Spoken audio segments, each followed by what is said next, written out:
Pinagpalang araw po sa bawat isa. Welcome back po sa ating channel and welcome back po sa Blessed Builders. Mga ka-Blessed, ngayong araw po ito, mag-check tayo ng updates sa project po natin dito po sa Baliti. Ito po isa sa mga newest site na inopen po natin. Yung last update po natin dito is kakatapos lang po ng footing and tie beam natin. So ngayon po nakatayo na siya. Check po natin yung progress mga ka-Blessed. Papunta na po tayo sa roofing. Ayan, medyo mabilis po yung trabaho dito kasi hindi ganun kahirap yung access natin o yung lugar kasi napakaluwang mga ka-Blessed yan.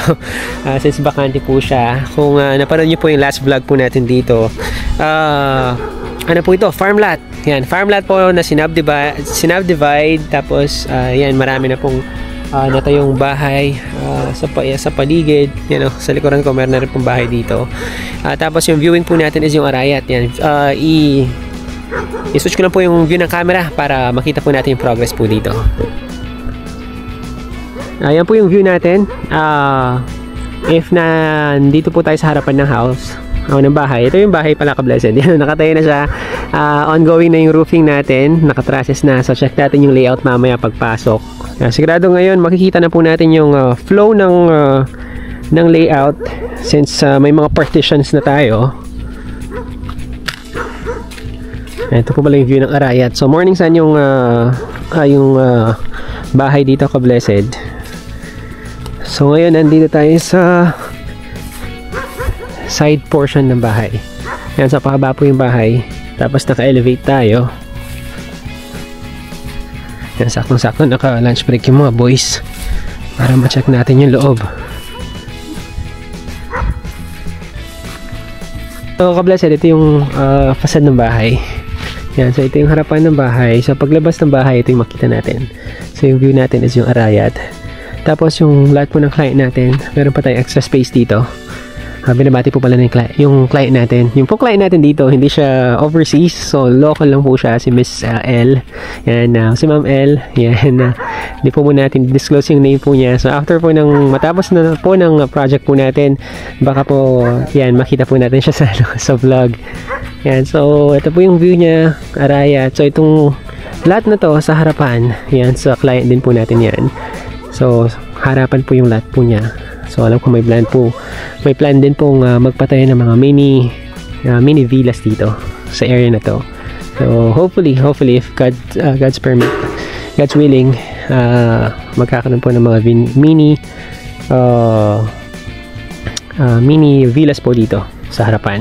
So, for the meantime, check po muna natin yung progress natin dito. So, sabi ko nga po, ongoing na po yung trusses natin. Nakapag-plaster na rin po tayo sa labas. Tapos may mga groove lines na rin po tayong nilagay dito para hindi po maging plain yung itsura po ng bahay. So, groove lines. Tapos may mga windows na tayo dito. Mga-Blessed, naka-elevate po tayo dito. Nasa 120 to 130. Yung finished floor po natin from natural ground, mas mataas po siya kesa po sa drainage. Yan, yung drainage po yan, halos kapantay po yan ng road. Pag nasementohan ito, yan, yung elevation po ng bahay, mas mataas pa rin po siya. So, ito po yung frontage niyan. Itong area na to, master's bedroom. Main entry. Tapos may steps tayo dito. Paakyat sa ating main door. So, ito po yung provision ng pool area niyan sa portion na to. Yan, yung property line po natin nandito sa gilid. Tapos itong open area na to, yan, magro-roofing pa po niyan tayo dito. Itong portion na to, ano po siya, parang open kitchen, pero nakabubong po siya, pero open lang po siya.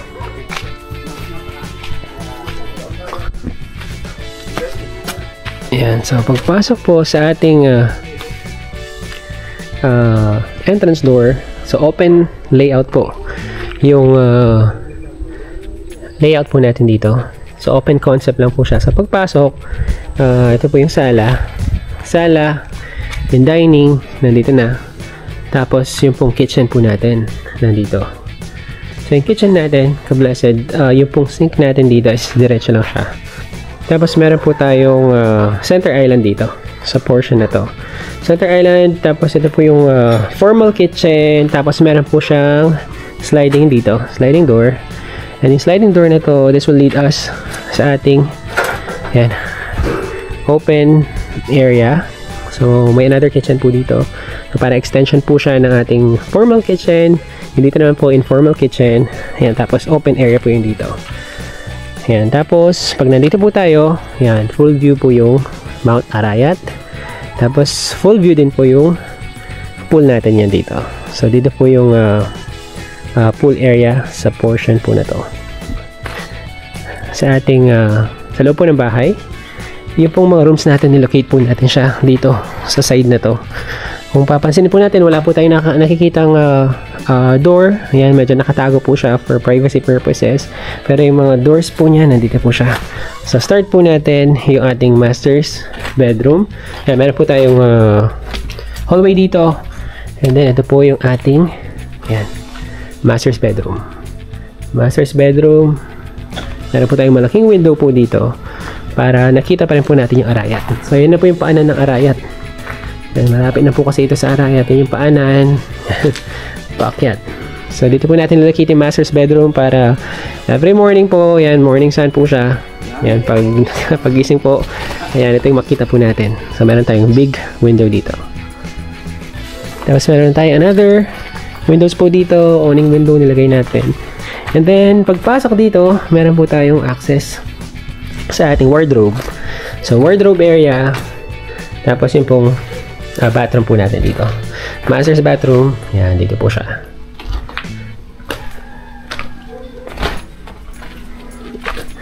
Yan, tapos balik po tayo dito sa mga rooms. So, ito po yung unang room natin, master's bedroom. And then, yung pong next po is, yan, ito po yung second bedroom natin. Second bedroom. Tapos, yung pong common CR, nandito. Common CR.